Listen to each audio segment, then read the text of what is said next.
wealth, fame, power. Gold the Roger, the strongest man who attained everything this world has to offer. If you've seen at least 30 seconds of the anime One Piece, you know that there's a man called Gold Roger, and that he was the king of the pirates and was caught and executed. This is the knowledge you get in the first 30 seconds of the anime, basically. And if you're still watching this video and you only know these, you shouldn't continue, because there will be major spoilers. I have some ideas and I'd like to share them, but I really don't want you to hear these like in a video like this if you haven't seen the anime yet, but it's your choice. I'm not your dad, so you are warned. I've seen until the episode 593, so I will be only mentioning stuff I've seen so far. Like I said, I'm not yet watching the series weekly. I'm not at the 1000th episode. So like that's a thing as well you should consider if you already seen the show. I probably don't know this stuff you already know. I may be talking about stuff that has been already revealed. But today morning I just thought about this and was like, oh my god, I want to share this basically. So last warning, please don't watch this video if you haven't seen One Piece at least to 500th episode or something. I think the stuff I will be talking are such valuable moments, and the build-up is amazing. So if you haven't seen One Piece already, just go watch the series instead of this video. Okay, so if you're still here, let's start. So today I will be talking about Gold the Roger and why I think he purposefully get caught and has been executed, and what potentially the One Piece is, in my opinion. But first, I need to talk about Dark Souls 1 a little bit, because the ending of the game, or the story of the game, one can also say, what made me think about this theory, you could say. So in Dark Souls 1, if you haven't seen my video already, there are gods who have great powers, and there are people who are basically just people. So in the reign of gods, people are in miserable shape, and one day the power source of the gods, which is called a fire, starts to fade, starts to make gods powerless, and some even just lose their power altogether. Some try to contain it with illusions and all, but like at the end of the day, gods are losing their powers slowly. So there's one god, which is the god of the light, who tries to fuel the fire with his own soul. Now, this is all good and cool, but like, why am I mentioning this?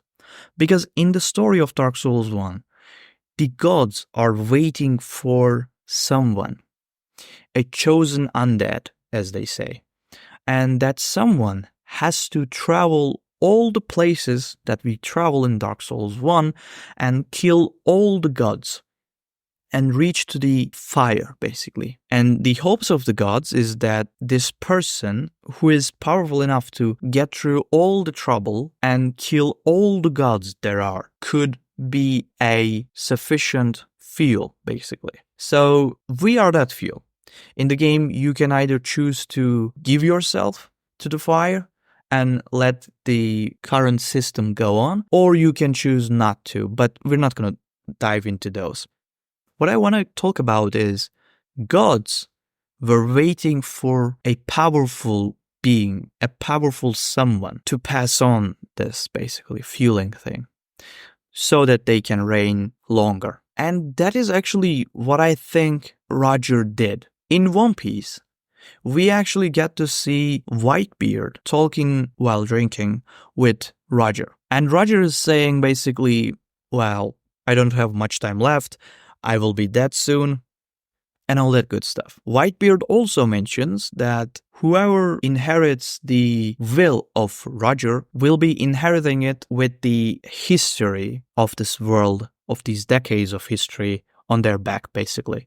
And that this will, which is Roger's, will be passed down, basically. We explicitly hear this, but at the time I didn't really think much about it. Like, I didn't had so much to go off of. But now I'm thinking like, maybe that will is something like change. As you know, the celestial dragons and the world government and basically this order of the world is not really an order that is fair, and also I would say not something very good. And considering one of the most important characters in this anime being a revolutionist, I'm guessing Roger would be pretty much on the same boat, because we actually get to see kind of what kind of a person Roger is a little bit.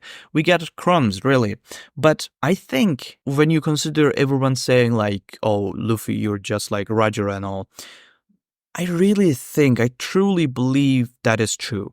Like, Luffy, I think, is a very good representative of Roger, basically, how kind of a person Roger is. And when you put that, I think we really get a lot of hints to Luffy not being okay with people getting hurt, his friends getting hurt, bad stuff happening to good people, basically. He doesn't really like that. And he doesn't even care if he has to punch probably the most sacred person or, salvage the most important places, He doesn't really set back because it's dangerous or something, or is it called bad? He doesn't really care about that.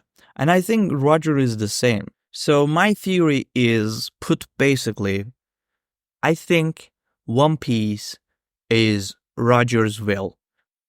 I think it's a way of passing down this goal of making the world better. Like, I really think by the time you get to One Piece, just like I mentioned in Dark Souls, you will be a different person. Or you will be a person who understands the problems Roger saw and the problems Roger wants to make right, basically. I think by the time you get to that great treasure, you won't be even expecting a treasure, I would say. Like, what can be One Piece, I think it's kind of a bait to find that chosen person, to find that person who will turn the world upside down, as Whitebeard says. Also, Roger saying, I don't have much time left or I will be dead soon, doesn't necessarily means like, it can be, by the way, like he is sick or he has a wound or something. I don't think that's necessarily has to be the case. It can be, but it doesn't have to be, and we don't have any clues as to why it would be, at least yet. So I think Roger basically did this, like getting caught and being executed, and just as he is about to be executed, saying the words he has said, and basically starting the era of the pirates. And you may be asking, well, if he already has everything, why wouldn't he do it himself? Well, the reasons may be that he is sick, maybe. He will be dead soon. But I'm not really relying too much on that. My guess would be that he can't really be that person. He can't really be that savior person. And I think there is two reasons for that. One, because he's a notorious person. It's not the most lovable person when you mention the king of the pirates to a normal-ass villager. They may really not like that. They may look at that and say like, oh, fuck that person. He steals all my stuff. He kills my people and all. So that's really not the best image for the savior of the world. So I would think, one, because he has a bad reputation in the eyes of the normal people. And more importantly, the reason two is I think he couldn't do that even if people liked him, because it's not something you can do on your own. The systematic problems, the systematic violence that we face in our own world as well, cannot be dealt with just one person coming and like saying, oh, okay, I will save everyone. It's not really like that. people has to move. People has to realize. People have to think about it. People have to oppose themselves before someone, a hero, comes and saves them, basically. Because even if Roger just used all his might and, destroyed the Marine, everyone, basically. I'm just talking about everything that he sees bad. It wouldn't change anything. Because even if you, kill the bad person, kill the bad representative, kill the bad dictator, king, there will be just a new one. Or I don't really think the people of that land would just look at that positively. So Roger really can't do that on his own. And by starting the era of the pirates, he basically gives a new start, a new chance, and also gives the idea to the people. The pirate era is not just bad people going to the sea and trying to find the most valuable treasure in the world. It's not just that. It's also a rebel move. It's like saying, no, world, we're not gonna take that anymore. We will do it our way. And we also have Rayleigh, the right hand of the pirate king. So we get to first see Rayleigh in Sabaody, and at the time, I really didn't understand why would Rayleigh help Luffy. You can say he finds Luffy funny, he finds Luffy, pure and like a nice person. But at the end of the day, why?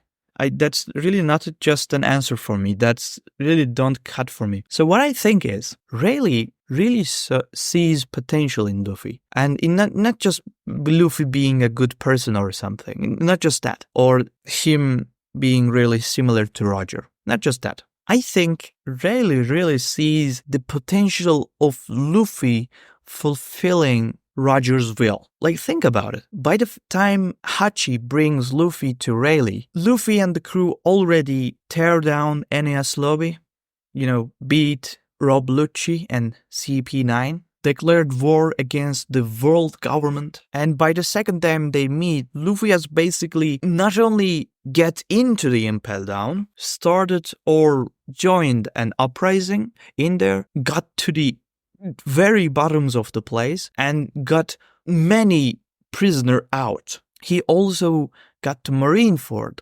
and basically fought in the war. He has the respect of 2 of the 4 emperors, basically. He's very close with Shanks and, like I said, has the respect of Whitebeard. And he did all of this in a very weak state, basically. He wasn't in his prime while doing all of this.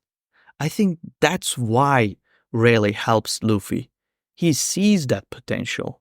Like I said, Luffy doesn't give a fuck about if you're very strong or if you're very, dangerous or something.